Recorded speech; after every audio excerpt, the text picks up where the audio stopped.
Assalamualaikum warahmatullahi wabarakatuh.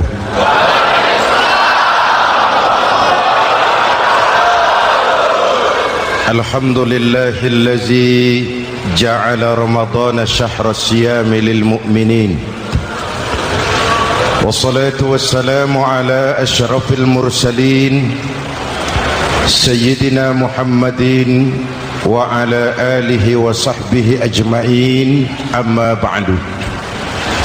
Para ulama yang saya muliakan, para pejabat baik sipil maupun militer yang saya hormati, alhamdulillah malam ini atas izin Allah, mudah-mudahan yang kita laksanakan ini merupakan bagian dari amal ibadah kita di bulan suci Ramadan ini.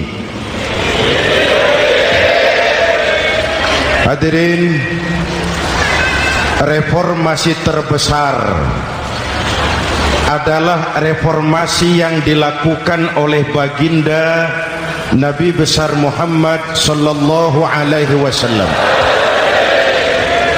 23 tahun merombak satu bangsa biadab menjadi bangsa beradab, merombak umat yang terpecah belah menjadi umat yang bersatu, merombak masyarakat yang tenggelam dalam kemusyrikan menjadi umat yang bertauhid. Reformasi besar apa yang dilaksanakan oleh Rasul dan apa hubungannya dengan kita sekarang? Ini yang ingin saya sampaikan malam ini. Pertama, beliau melaksanakan reformasi akidah, membebaskan manusia dari kemusyrikan, menyelamatkan manusia dari ketergantungan kepada benda.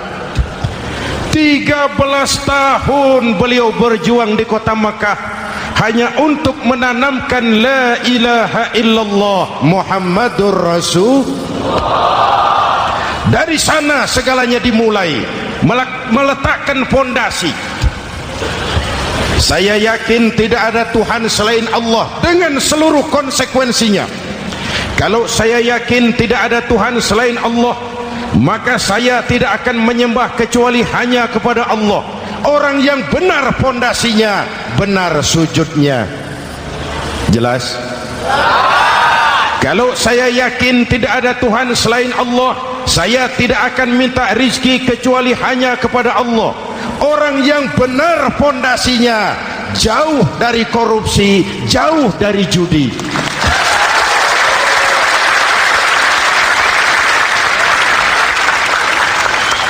Kalau saya yakin tidak ada Tuhan selain Allah, saya tidak akan menggantungkan hidup kecuali hanya kepada Allah. Saya tidak akan melarikan persoalan kecuali hanya kepada Allah. Saya tidak akan pernah takut kecuali hanya kepada Allah. Saya tidak akan minta tolong kecuali hanya kepada Allah. Inilah generator yang membangkitkan seluruh nilai-nilai amal kita.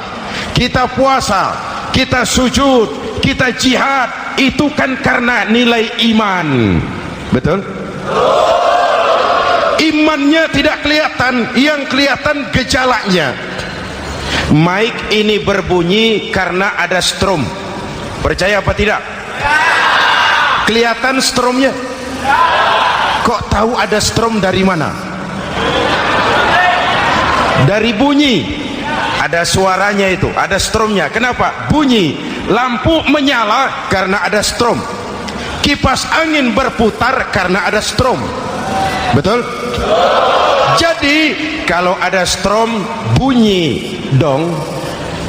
Kalau ada strom lampunya nyala dong. Kalau ada strom kipas anginnya muter dong. Artinya apa? Kalau ada iman sujud dong. Kalau ada iman jihad. Udah dangdong.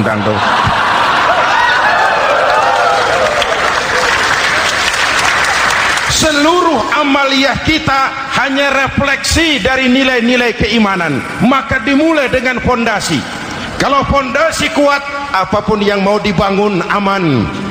Kalau fondasi rapuh, apa yang mau dibangun di atas fondasi yang rapuh.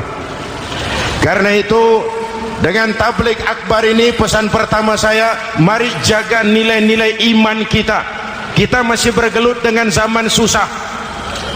Judi kembali merebak, narkoba meracuni remaja dan pemuda-pemudi kita, padahal dua-duanya sumber segala macam kemaksiatan. Judi mendidik orang jadi malas, dan sejarah belum pernah mencatat ada orang jadi kaya karena judi. Yang bangkrut, yang kere, yang melarat banyak.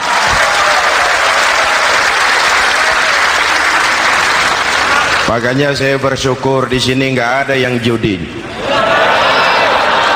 Nggak ada, mana saya nggak lihat di sini. Entahlah kalau di luar sini.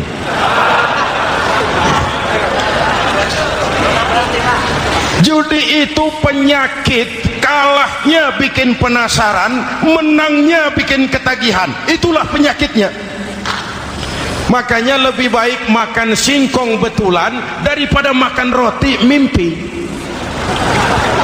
Ayo, makan singkong betulan, makan roti mimpi, lebih baik mana? Lebih baik makan roti betulan, Mas. Maksud saya, uang 4-5 ribu rupiah itu daripada belikan togel, daripada dibelikan pakong, daripada dibelikan macam-macam undian judi, lebih baik dibelikan beras, makan sama-sama. Hadirin yang saya hormati, karena iman kita hidup, untuk iman kita berjuang, dalam iman kita ingin kembali menghadap Allah Subhanahu. Dahulu pun orang-orang tua kita berjuang memerdekakan negeri tercinta ini. Apa faktor penggerak utamanya? Iman. Imanlah yang mengajarkan orang-orang tua kita, hubbul watan minal iman. Cinta tanah air bagian daripada iman. Lah, tanah air kita kan bukan Aljazair, tanah air kita bukan Palestina, tanah air kita bukan Mesir, tanah air kita mencintai Indonesia bagian daripada iman. Yang datang menjajah kebetulan kafir. Nah ini, bertemulah cinta tanah air dengan semangat jihad yang diajarkan agama. Lalu bangkitlah para ulama, bangkitlah para kiai, bangkitlah para santri, berjuang memerdekakan negara tercinta ini. Saya tanya lagi, orang-orang tua kita dahulu berjuang melawan penjajah, senjatanya apa? Bambu runcing. Jenderal mana mau taruhan bambu runcing merdeka melawan tank, bambu runcing merdeka melawan meriam, bambu runcing merdeka melawan tentara-tentara profesional yang terlatih dengan baik? Menurut logika tidak mungkin, menurut kebiasaan tidak bisa, menurut rasio impossible. Entoh nyatanya kita merdeka. Lalu para pendiri Indonesia dengan jujur mencantumkan dalam mukaddimah Undang-Undang Dasar negara kita kalimat yang berbunyi, dengan berkat rahmat Allah yang Maha Kuasa. Ada tidak itu dalam pembukaan Undang-Undang Dasar? Ada apa tidak? Pokoknya biar belum pernah baca, ada gitu saja sudah, biar lancar urusan. Saya yakin kalimat ini bukan lipstick, not decoration only. Kalimat ini pengakuan moral, pengakuan batin yang sangat jujur dari para pendiri Indonesia bahwa Allah campur tangan dalam proses kemerdekaan. Kalau tidak, nggak ada ceritanya bambu runcing merdeka melawan tank.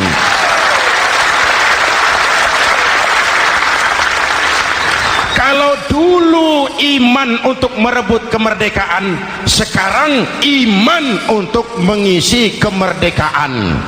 Betul? Betul? Karena itu jaga nilai-nilai iman, jangan tidur. kita sudah berhasil melaksanakan pemilu, sidang umum MPR sudah digelar, pemerintahan baru sudah terbentuk. Itu kita pilih bersama, kita dukung bersama. Mendukung itu tidak harus selalu iya, kula nuwun sumuhun dawuh kumaha juragan wae oke bos. Mendukung tidak harus selalu iya, mendukung juga memberikan saran, kritik, perbaikan. Kenapa? Di mana-mana di dunia ini kekuasaan cenderung mau menang sendiri, kekuasaan cenderung untuk korup. Karena itu kalau kita cinta kepada pemerintah, kita harus mengawasi jalannya pemerintahan kita ini.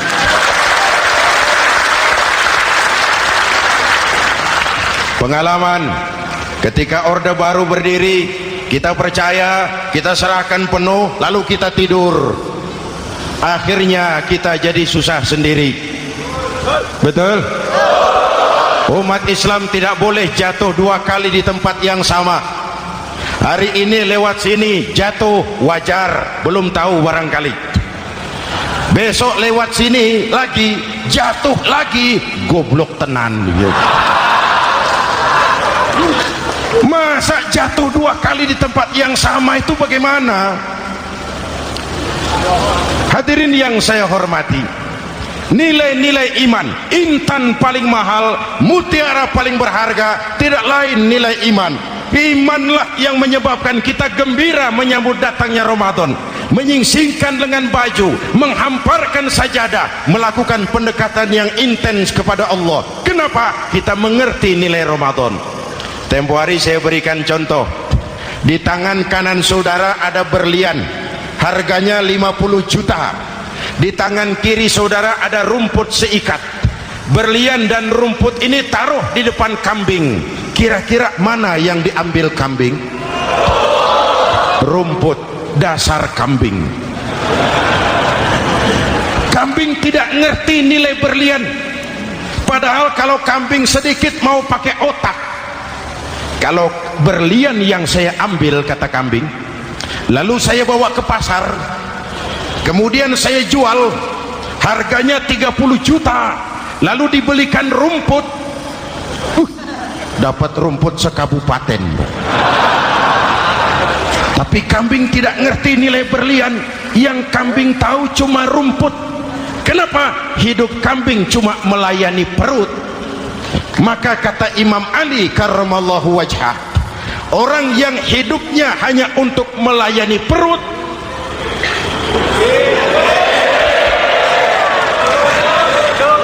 saudara yang ngomong ya, tanggung jawab. Saya kan cuma mulai, kenapa diterusin?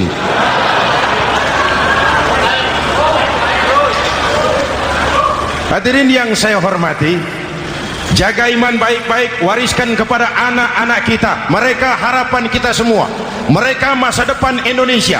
Akan bagaimana Republik Indonesia, bahkan akan bagaimana Islam di Republik Indonesia 20, 30, 40 tahun yang akan datang. Anak-anak kita lah jawabannya.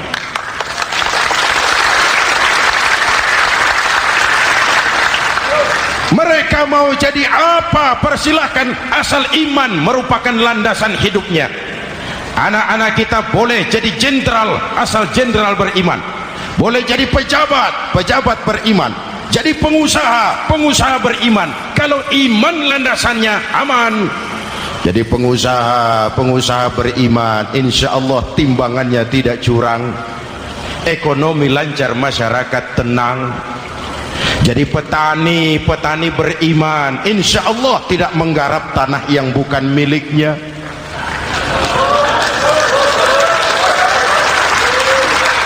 Jadi pejabat, pejabat beriman, insya Allah korupsinya sedikit.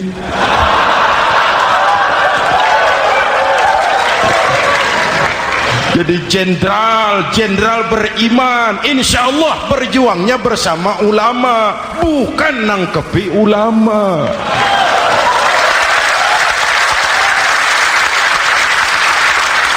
Jadi teknokrat, teknokrat beriman, jadi pengusaha, pengusaha beriman, jadi seniman, seniman beriman, jadi maling.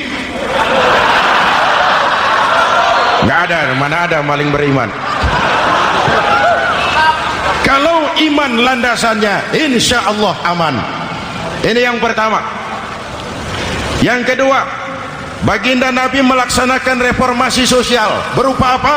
Membebaskan manusia dari ras diskriminasi, mengikat manusia dengan tali akidah. Diciptakan kita dari laki-laki dan perempuan, dijadikan kita bersuku-suku dan berbangsa-bangsa. Bahkan Quran memulai dengan kalimat syu'ub, wa ja'alnakum syu'uban wa qabaila. Kami jadikan kamu berbangsa-bangsa dan bersuku-suku agar kamu saling mengenal satu dengan yang lain. Saya ingin mengulangi imbauan saya, mari kita tingkatkan kerukunan. 3 macam kerukunan. Pertama, rukun antar umat seagama. Sesama muslim harus rukun. Ya Pak? Ya Bu?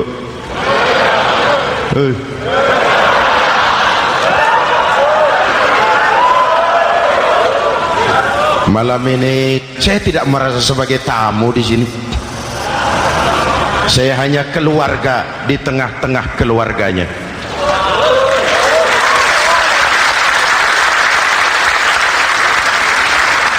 Di sepanjang Jawa kah saya, ke Sumatera kah saya, ke Kalimantan saya, ke Sulawesi saya, ke Irian Jaya saya, kemana saja saya pergi, di mana saja saya berada, saya hanya keluarga di tengah keluarganya.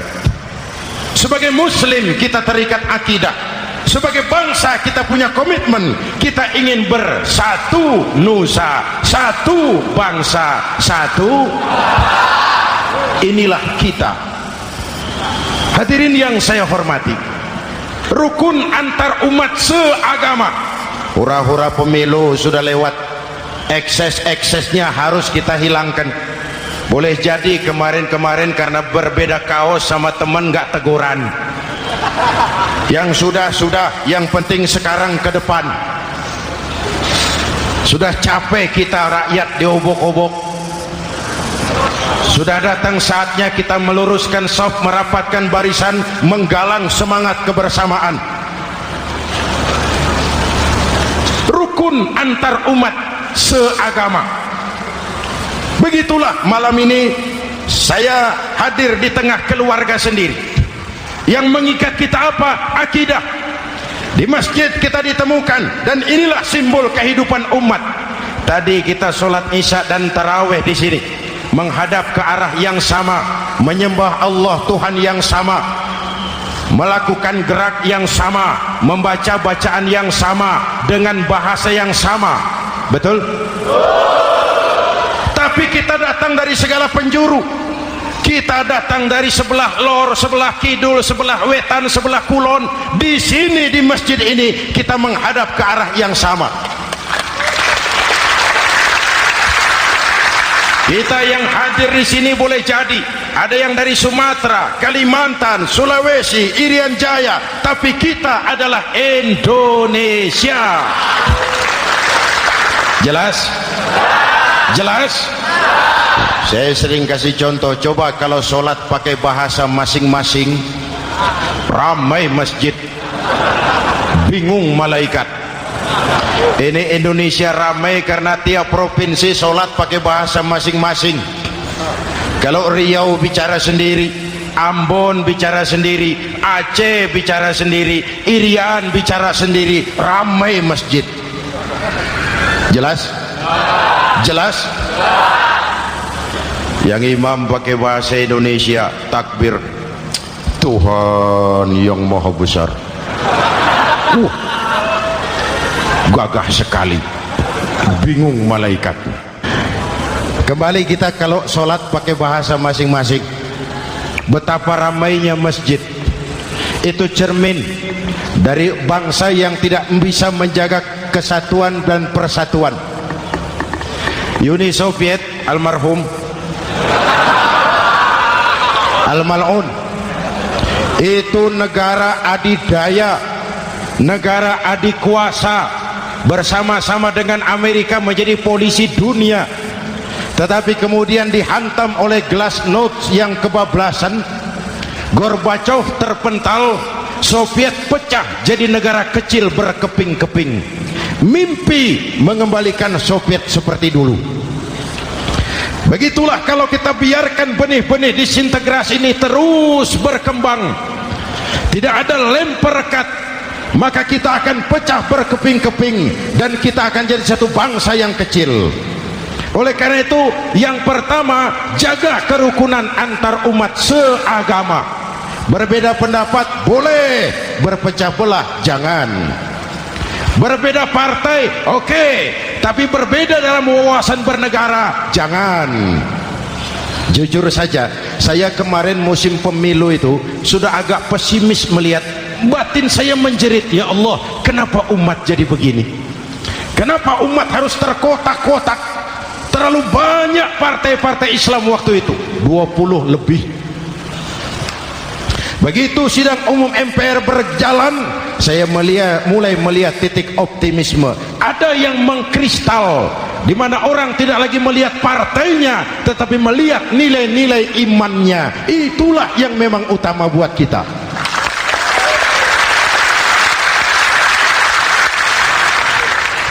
Ini yang pertama, rukun antar umat seagama. Yang kedua, rukun antar umat beragama. Beberapa hari yang lalu ada kejadian yang mengenaskan di Jakarta Timur, Cipayung. Peristiwa penyerbuan Yayasan Dolos. Hadirin yang saya hormati, kita tentu menyesalkan kejadian itu. Kita tidak bisa menyetujui tindakan main hakim sendiri. Kita berharap pemerintah bukan hanya bisa menangkap pelakunya, tapi juga yang tidak kalah pentingnya mengusut akar permasalahannya. Kenapa itu terjadi? Kalau cuma pelakunya yang ditangkap, akar permasalahannya tidak selesai, saya khawatir terulang lagi di tempat lain. Inilah yang terpenting, menjaga kerukunan antar umat beragama, saling menghormati, saling menghargai. Jangan melakukan kamuflase, jangan melakukan tindakan-tindakan yang rawan dan peka. Misalnya umat Islam membangun masjid di tengah perkampungan orang Kristen, padahal tidak ada Islamnya di situ. Itu bisa menimbulkan kerawanan. Atau sebaliknya, membangun gereja di tengah perkampungan umat Islam yang tidak ada Kristennya di situ. Atau sebaliknya, mereknya kegiatan sosial, mereknya kegiatan kemanusiaan, tapi isinya penyebaran agama kepada orang yang sudah beragama. Itu pun bisa menimbulkan kerawanan. Jelas? Maka yang besar jangan mau menang sendiri, yang kecil harus tahu diri. Jelas? Mari saling menghormati, mari saling menghargai dalam batas lakum dinukum. Menangkap pelakunya penting, mengusut akar permasalahannya itu pun tidak kurang pentingnya. Hadirin yang saya hormati, Islam agama toleran, baik dari prinsip ajarannya maupun dari sikap umatnya. Islam agama yang rahmatan lil alamin. Kita punya kewajiban untuk membuktikan bahwa Islam bukan merupakan ancaman. Islam adalah alternatif. Islam adalah solusi. Islam bukan ancaman. Yang hadir di sini bukan perusuh, bukan umat biang kerok. Ini umat yang cinta damai.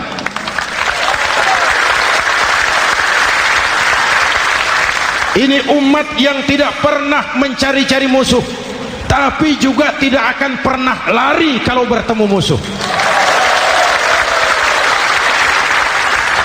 Mari kita jaga kerukunan antar umat beragama. Jangan sampai peristiwa Dolos terulang lagi di tempat-tempat lain. Saling menghargai, saling menghormati. jangan main hakim sendiri, tapi juga jangan mau menang sendiri. Hadirin yang saya hormati, dengan menjaga kerukunan antar umat beragama, akar keutuhan kita sebagai bangsa semakin terpelihara.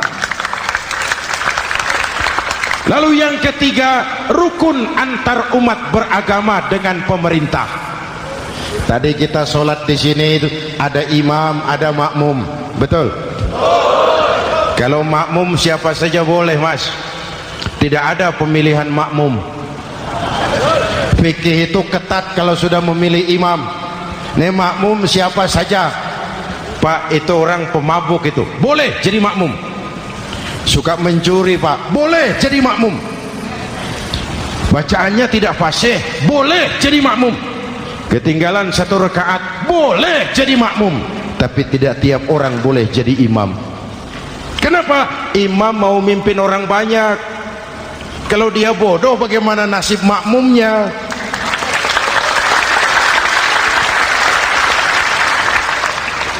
Ada karikatur di Medan, pernah kejadian anak kecil disuruh sholat sama ibunya. Nak, sholat kau. Aku tak pandai sholat, mak.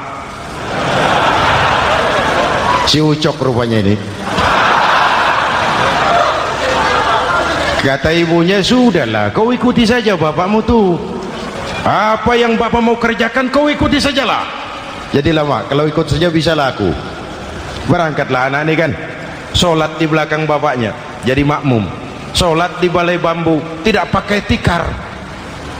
Bangun sujud, hidung bapaknya terjepit bambu. Karena sakit dan kaget, refleks bapak ini teriak, aduh. Anak di belakang ingat pesan maknya, ikuti saja bapakmu. Si anak ini malah pakai irama, aduh.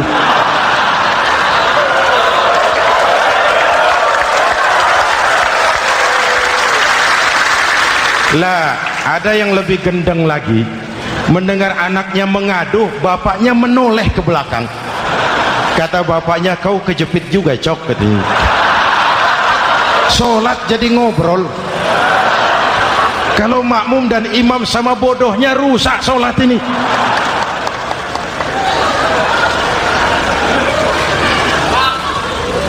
Hadirin yang saya hormati,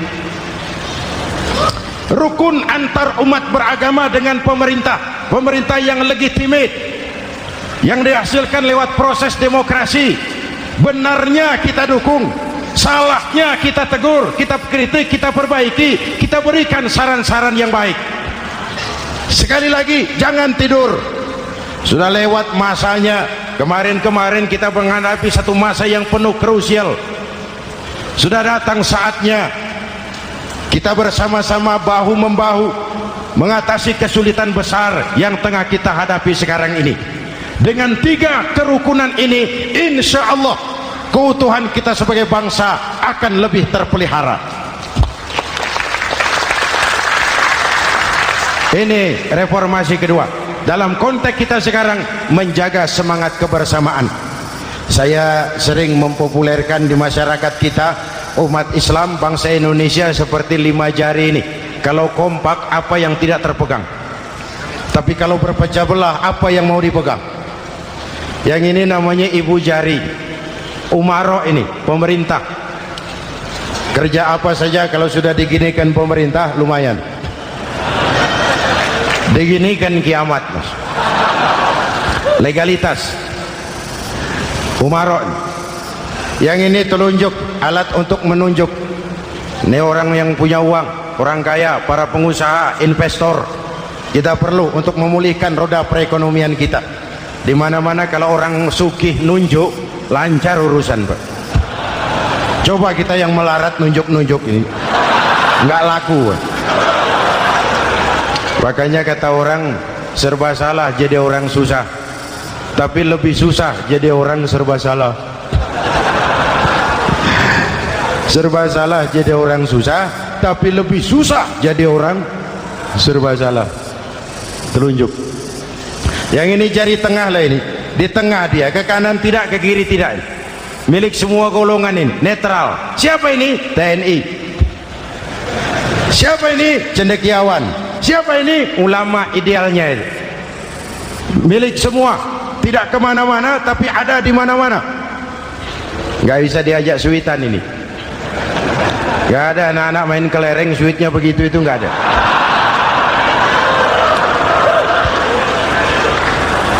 Ini jari manis remaja, pemuda, masa muda, masa yang paling manis. Semua harapan milik pemuda. Belum pernah saya dengar ada orang pidato para kakek-kakek harapan bangsa, belum pernah. Mesti kalau sudah harapan umat, pemuda, harapan negara, pemuda, harapan agama, pemuda, harapan bangsa, pemuda, harapan pemudi. Jari manis.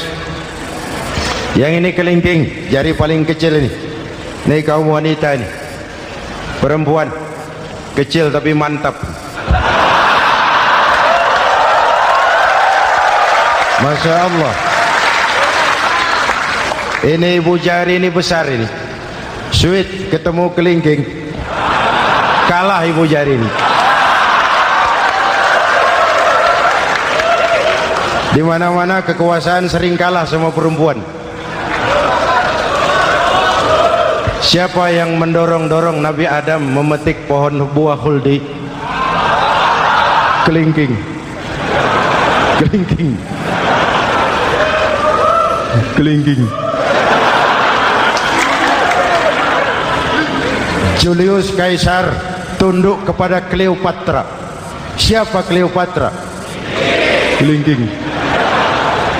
Napoleon, singa daratan Eropa, the lion of Europe, luas kekuasaannya, hebat tentaranya, bertekuk lutut di bawah kaki Margaret Josephine. Kelingking. Hadirin yang saya hormati, kalau 5 pilar ini bersatu, ringan sama dijinjing, berat sama dipikul, kita akan jadi satu bangsa yang kuat. Jelas? Jelas? Dengan Ramadan, dengan tabligh akbar malam ini, mari kita jaga semangat kebersamaan. Saya selalu mengingatkan, sekarang lebih banyak tukang kompor daripada tukang lem. Lebih banyak tukang kompor daripada tukang lem.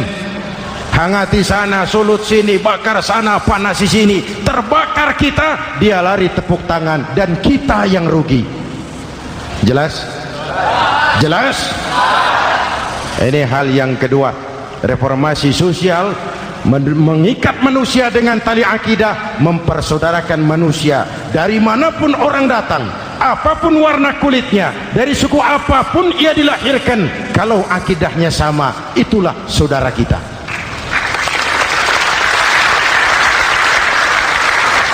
Kembangkan terus kerukunan antar umat seagama, antar umat beragama, dan antar umat beragama dengan pemerintah. Muslim bagaikan satu tubuh. Jikalau yang satu sakit, yang lain ikut merasakan sakit. Muslim bagaikan sebuah bangunan, yang satu sama lain harus saling memperkuat. Ada yang jadi tiang, tentu. Ada yang jadi pintu, memang. Ada yang jadi genteng, iya. Tapi satu sama lain harus saling memperkuat. Tidak bisa genteng ngomong sama tiang. Kata genteng, saudara tiang, kamu sih enak, saya setengah mati. Kata genteng, hujan kehujanan, panas kepanasan, kadang-kadang anak-anak nakal saya dilontari batu. Kata genteng. Yang jadi tiang ngomong lagi. Kata tiang, saudara genteng, jangan sembarangan kalau ngomong. Kamu kira kamu bisa nongkrong di atas?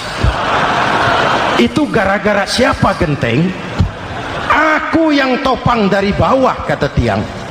Kamu jadi anggota DPR, jadi anggota MPR, jadi pejabat, kami rakyat yang angkat.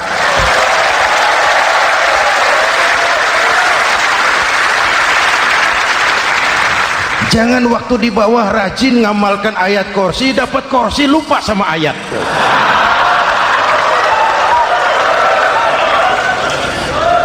Mari ringan sama kita jinjing, berat sama kita pikul, duduk ya kita sama rendah, berdiri kita sama tegak. Tidak ada warga negara kelas 1 di Republik ini. Ini reformasi kedua. Yang ketiga, reformasi menegakkan keadilan, menyelamatkan manusia dari kezaliman. Sebelum Islam datang, sebelum Rasul datang, manusia dibedakan oleh hartanya, manusia dibedakan oleh warna kulitnya, manusia dibedakan oleh keturunannya. Beliau dengan tegas mengajarkan, innallaha la yanzuru ila suwarikum wala ila amwalikum walakin yanzuru ila qulubikum wa a'malikum. Allah tidak melihat potonganmu, Allah tidak melihat hartamu.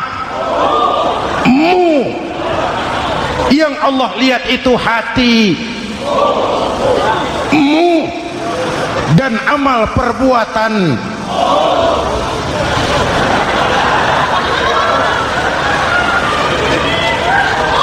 Perjuangan menegakkan keadilan.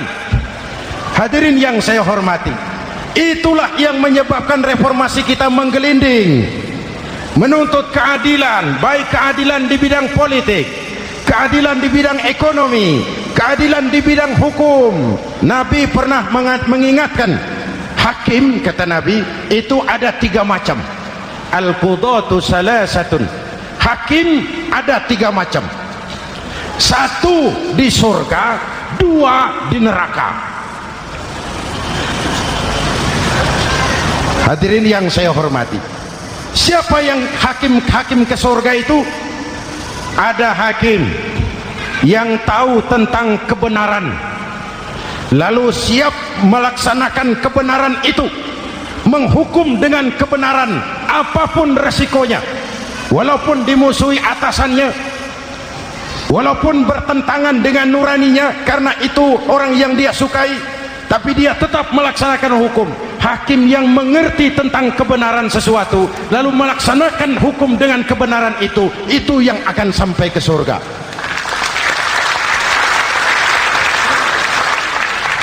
Yang kedua, ada hakim tahu tentang kebenaran tapi tidak mampu melaksanakan hukum dengan kebenaran itu.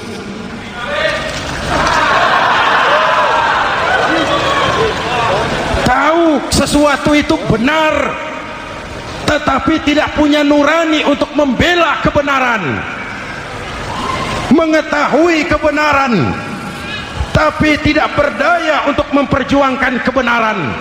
Akhirnya hukum dikebiri, yang salah jadi benar, yang benar jadi salah. Itulah realita yang kita rasakan selama ini.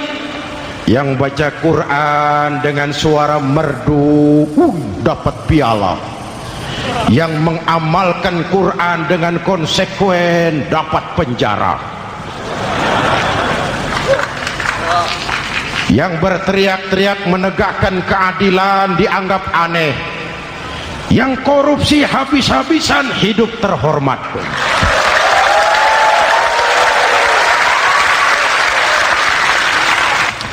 Jadi yang kedua tadi hakim yang tahu kebenaran tetapi tidak mampu melaksanakan hukum sesuai dengan kebenaran, diperkosanya kebenaran, ditekannya hati nuraninya, sehingga ini yang mengakibatkan terlukanya perasaan keadilan. Yang ketiga lebih celaka lagi, ada hakim yang tidak mengerti tentang kebenaran lalu melaksanakan hukum dalam ketidakmengertiannya, bodoh melaksanakan hukum dalam kebodohan. Itu pun menyebabkan orang masuk neraka. Na'udzubillah. Hadirin yang saya hormati, reformasi yang dilaksanakan Rasul berjuang menegakkan keadilan setelah membebaskan manusia dari ras diskriminasi. An-nas kulluhum li Adam wa Adam min turab, la fadla li arabiyyin ala ajamiyyin illa bitaqwa. Seluruh manusia berasal dari Adam, Adam diciptakan dari tanah, dan tidak ada kelebihan Arab dengan yang bukan Arab kecuali dengan takwanya. Nah, saya masih ingat sebuah cerita. Mau dengar? Mau dengar? Pada waktu Umar bin Khattab radhiyallahu anhu menjadi khalifah, menjadi Amirul Mukminin, itu yang jadi gubernur di Mesir adalah Amr bin As. Satu saat Amr bin As ingin mendirikan masjid, tapi tanah lokasi masjid itu milik orang Yahudi, ada gubuk di situ. Dipanggil Yahudi ini oleh Amr bin As. Saudara Yahudi, iya. Itu rumahmu ya? Iya. Sudah tahu belum? Belum. Ya memang saya belum kasih tahu. Begini, kamu bangun sembarangan saja, rumahmu kena jalur hijau itu. Lalu saya mau bangun masjid di situ. Ya tapi ada rumah saya, Pak. Sudahlah, rumahmu saya bayar, saya beli. Enggak mau, Pak. Rumah saya cuma itu-itunya. Saya bayar 2 kali lipat. Enggak mau, Pak. Enggak mau. Sudahlah, saya ganti rugi. Ya enggak mau, Pak. Namanya juga ganti rugi, Pak. Biar digantikan tetap rugi. Mangkel Amr bin As ini wong cilik kok bertingkah amat. Si amat aja nggak bertingkah. Panggil Kamtib. Hei Gusur, ditarik rumah Yahudi ini, ambrol, menitiskan air mata si Yahudi di sudut kehidupan. Begini wong cilik ini sudah jatuh tertimpa tangga, rumah cuma sak gubuk-gubuknya diderek oleh petugas. Pikir-pikir Amr bin As kan cuma gubernur, di atasnya kan masih ada khalifah Umar bin Khattab. Saya mau lapor ke pusat. Berangkat Yahudi ini dari Mesir menuju Madinah, berhari-hari berjalan, sambil jalan sambil berpikir, ini nanti kalau saya laporan kepada khalifah, apa pengaduan saya diterima? Wong saya rakyat kecil, lagian Yahudi, sementara yang menggusur saya ini gubernurnya sendiri. Terus dia berjalan sampai di kota Madinah. Lewat tengah hari dia mulai cari-cari. Ada orang, ketemu orang sedang tidur di bawah pohon kurma. Selamat siang, Pak. Siang. Saya mau numpang tanya, Pak. Tanya apa? Bapak tahu Khalifah Umar bin Khattab? Tahu. Istananya di mana, Pak? Istananya di atas lumpur. Di atas lumpur? Iya. Pakaian kebesarannya apa, Pak? Sutra? Bukan. Pakaian kebesarannya malu dan takwa. Pengawalnya banyak, Pak? Banyak. Berapa peleton? Pengawalnya yatim, orang jompo, kelompok mustadafin, orang-orang lemah, janda-janda tua.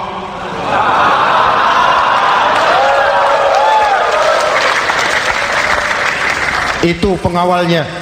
Pakaian kebesarannya malu dan takwa. Pengawalnya orang-orang lemah tidak berdaya.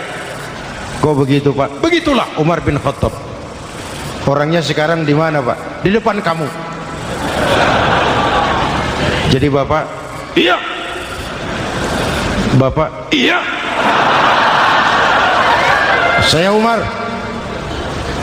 Ada apa, Mas? Oh, yang datang dari Semarang waktu itu. Gini loh, Pak, saya mau menuntut keadilan. Keadilan kenapa? Gubernur Bapak Amr bin As itu, Pak, zolim. Kenapa dia? Gubuk saya main tarik saja, runtuh. Saya nggak punya rumah lagi, wong saya ini golongan makmur, cuma rumah sama sumur. Lalu untuk apa? Katanya dia mau bangun masjid di situ, Pak.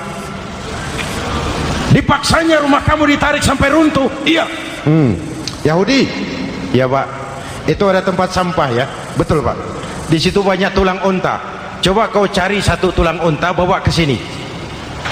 Bingung Yahudi. Pak, saya jauh-jauh dari Mesir ke sini ini mau cari keadilan. Kalau tulang unta di Mesir juga banyak, Pak. Sudahlah, kau ambil saja tulang itu. Berangkat Yahudi penuh tanda tanya, ambil sebuah tulang unta, diberikan kepada Khalifah Umar bin Khattab. Tulang ini diambil, Umar hunus pedangnya, dengan ujung pedang dibuat garis lurus di atas tulang unta itu. Rak.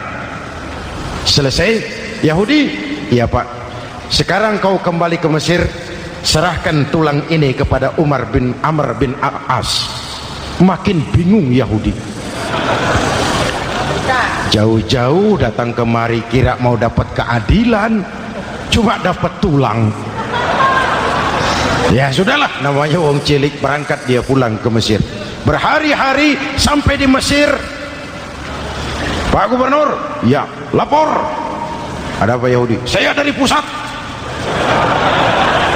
Loh, kamu dari Madinah? Iya Pak. Ngapain sih kamu ke sana-sana? Nuntut keadilan. Kamu bertemu Khalifah? Ketemu Pak. Terus tulang.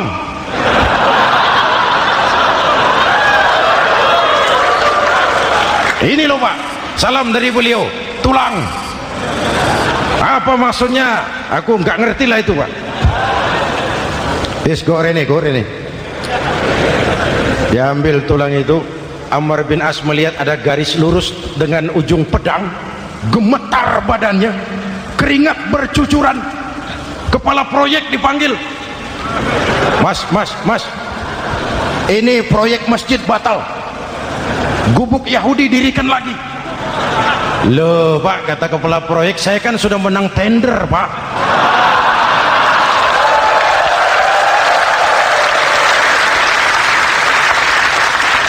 Wes, nggak ada urusan, sampean mau menang mau kalah tender, proyek batal. Itu gubuknya Yahudi dirikan lagi. Yahudi makin bingung, ada gubernur dapat tulang gemeter. Pak Gob, ya sebenarnya apa yang terjadi? Apa-apa, kamu sedikit-sedikit main pusat.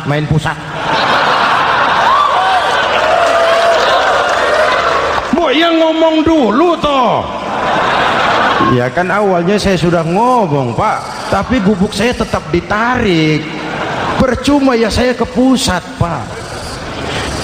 Saya dapat teguran keras dari Khalifah. Tahu kau apa artinya ini? Seolah beliau berkata, "Hei Amr bin As, jangan mentang-mentang sedang berkuasa kau bertindak seenakmu. Berlaku lurus dan adillah kamu seperti lurusnya garis di atas tulang ini."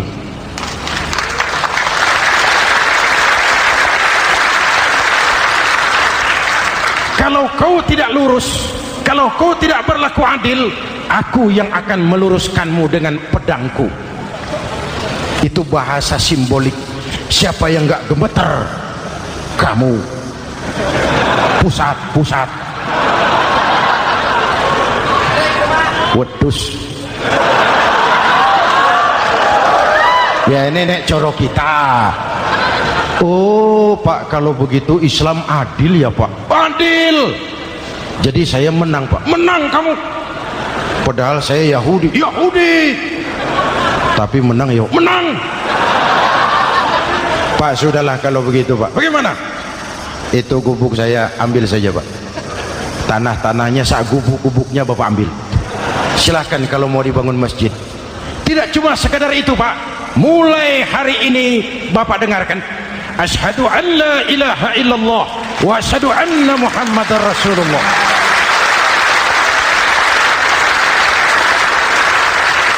Yahudi bisa menang perkara menghadapi gubernur. Kalau ini terjadi di Indonesia,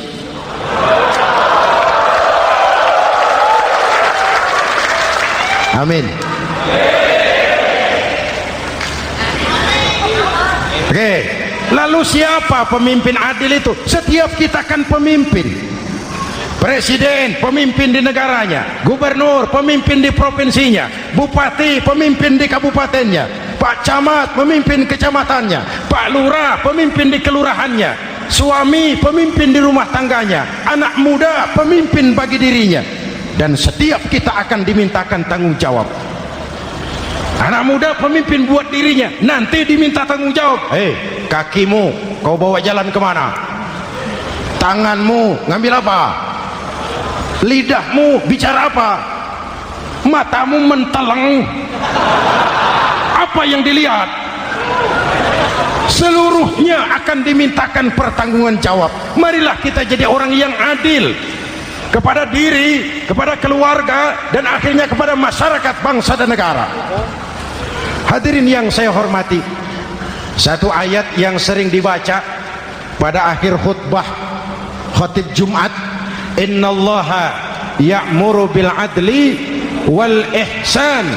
Allah memerintahkan kamu berlaku adil dan berbuat ihsan. Tidak sekadar adil tapi ihsan. Ihsan nilainya lebih tinggi dari adil. Contoh, nak, tolong taruh telur itu di pinggir meja.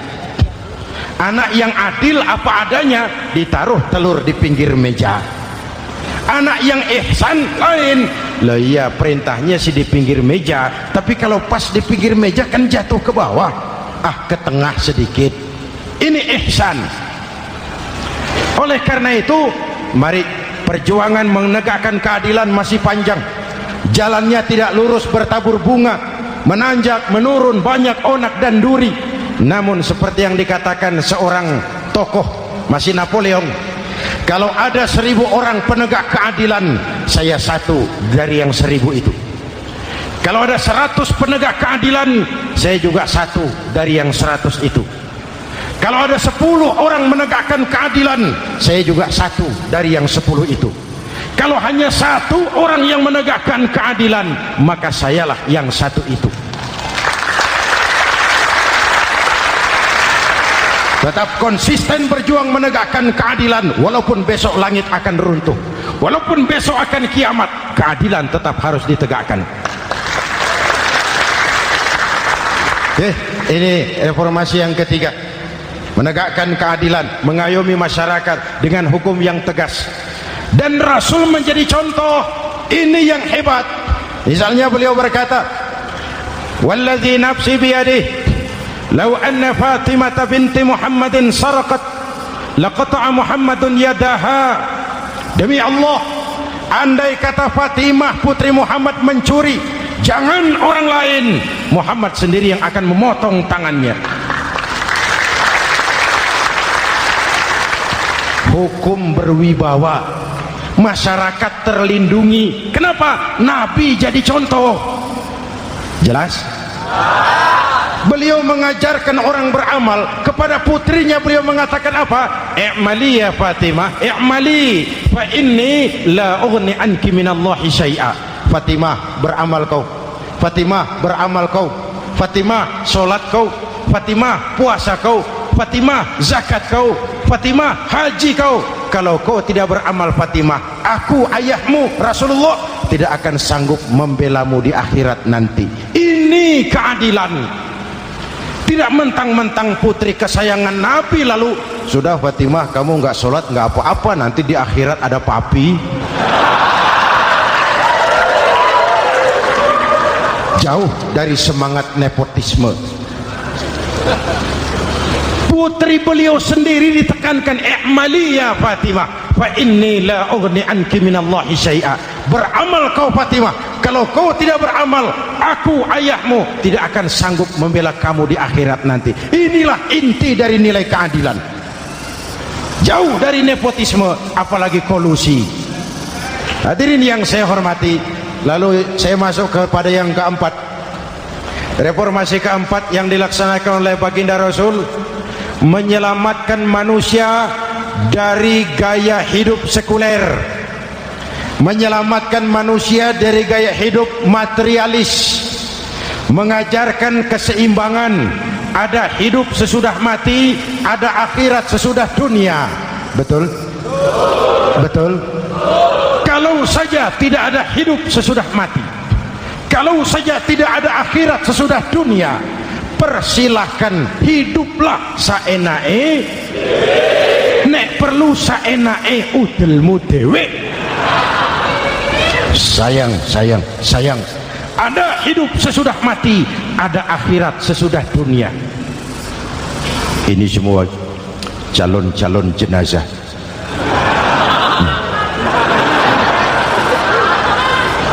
calon lurah belum tentu jadi lurah, calon gubernur yang antri panjang, calon menteri mimpi, calon jenazah pasti.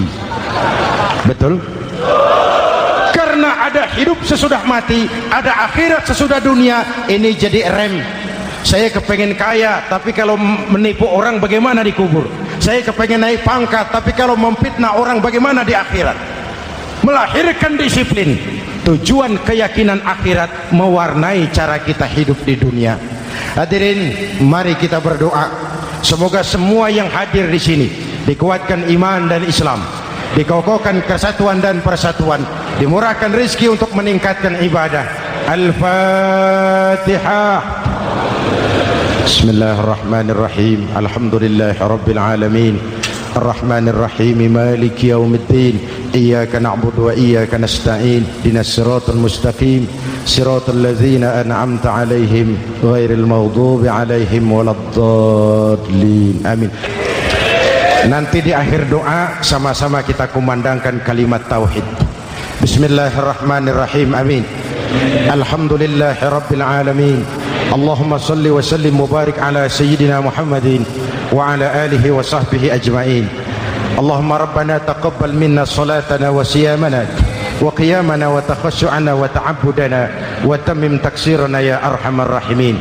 Allahumma ja'alna minas su'ada'il maqbulin wa la taj'alna minal ashqiya'il mardudin. Ya Allah, dengan sepenuh perasaan dan pengharapan, dengan segala kerendahan dan kelemahan, kami bermohon kehadirat-Mu. Tautkan hati kami bangsa Indonesia, satukan langkah kami untuk menata hari esok yang lebih baik. Karuniakan kami pemimpin-pemimpin yang takut kepadamu dan sayang kepada kami.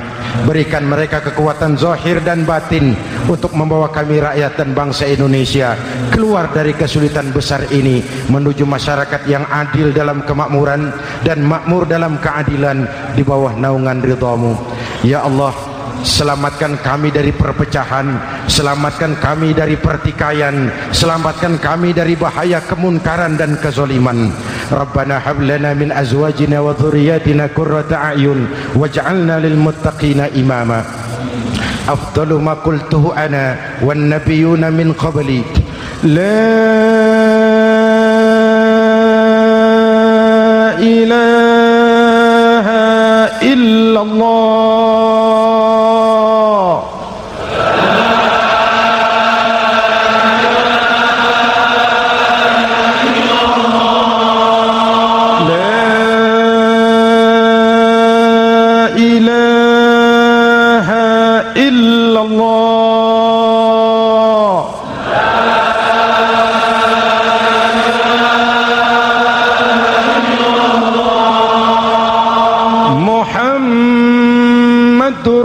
Rasulullah.